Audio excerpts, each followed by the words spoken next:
Okay, you can see that I have sorted my piles into what we call predominant colors. Mine are all in shades of blue.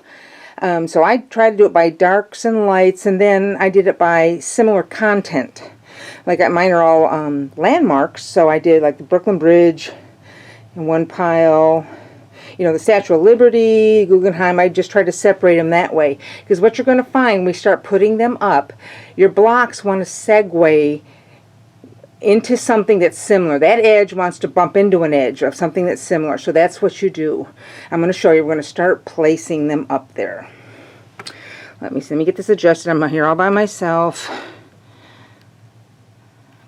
There we go. I think I got it covered. I hope I won't be in the way too much. Okay, so my favorite ones are this. Now, there's been some where I knew I wanted the color to come from down in the right lower corner, or I wanted, you know, light up there. Sometimes I want a certain color to come out from the center. But this, my favorite one, I really don't know. It hasn't talked to me too much. Been quiet fabric. I love the Statue of Liberty. Absolutely love the Statue of Liberty. So I'm going to start with my Statue of Liberty blocks. So what we're going to do is, I'm going to start right here in the center. And I do it so that when we put these up, all the pins, all the splits are going north and south.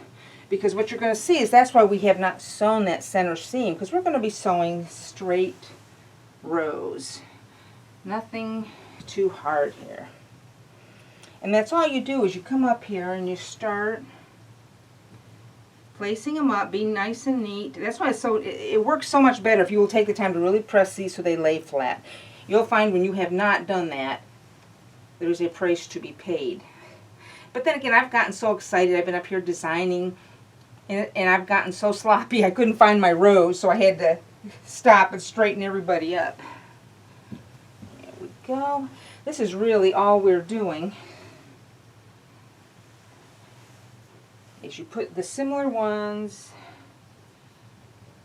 so they bump, the same colors bump into each other, creates movement.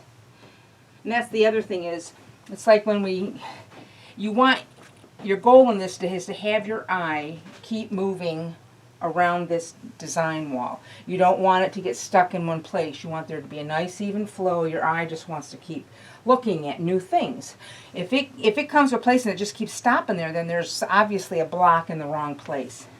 You don't want to create straight rows going north and south or east and west. You always want to go diagonally or in circles to create that movement. This is really all there is to it. It's fun. You know, sometimes they get designed, it's very easy and quick. Sometimes, you know, usually it takes a couple hours, but there's just sometimes where if you can leave your design wall up, you're fortunate that way you can take your time in playing with it. And it helps to have somebody come in. You can drag your husband or child or wife, whatever, whoever's making it, get it up there and ask them what they see. If they see anything that maybe it should go somewhere else. And the other thing you do, let me grab this is the peephole. Instead of a reducing mirror, this is a peephole that you would put in a door. You can buy this at Home Depot or Lowe's. And what happens is I'm putting them up there. I look through this peephole and it reduces the design down. It makes it easy to find something that's in the wrong place, because if your eye keeps going to one, it's in the wrong place. And there will be some here, I'm sure. And I call those the bad boys. I put them in the corners and hide them that way. Let me step back and take a look at this. It's pretty good. I'm only going to, see, I've used those, and I'm going to go to another pile. I want to find one of my piles where I'm going to segue off. Now, see, here I see this is the building with the clock tower. I've got a pile over here, and that's where I'm going to go next. I'm going to fill that in.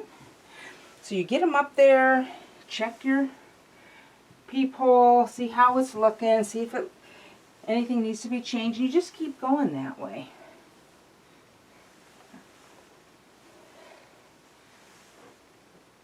And that's all there is to it, really.